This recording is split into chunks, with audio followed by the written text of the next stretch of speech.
ఈరోజు మనం విజయవాడలోని దుర్గమ్మ ఎలా వెలసింది, అసలు దుర్గాదేవిని మహిషాసురమర్దినిగా ఎందుకు పిలుస్తారో మనం తెలుసుకుందాం.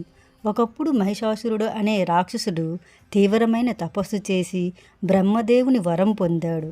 వరం పొందిన తరువాత అతడు అహంకారంతో దేవలోకంపై దాడి చేసి దేవతలను ఇబ్బంది పెట్టడం ప్రారంభించాడు.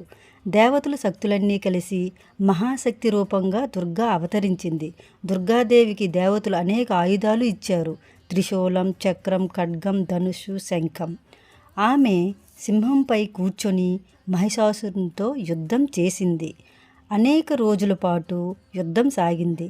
చివరికి మహిషాసురుడు ఎద్దు రూపం, రాక్షస రూపం మారుస్తూ పోరాడినా దుర్గాదేవి తన శక్తితో అతన్ని జయించింది.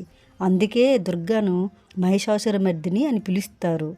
విజయవాడలోని ఇంద్రకీలాద్రిపై కీలకుడు అనే గొప్ప భక్తుడు దుర్గాదేవి కోసం ఘోర తపస్సు చేశాడు.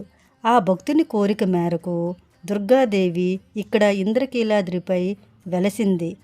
అందుకే మనందరం కూడా దసరా జరుపుకుంటాం. ఇక్కడ మనం తెలుసుకోవలసింది ఏంటంటే, అధర్మంపై ధర్మం ఎప్పుడూ గెలుస్తూనే ఉంటుంది. జై దుర్గా భవాని, జై దుర్గా భవాని.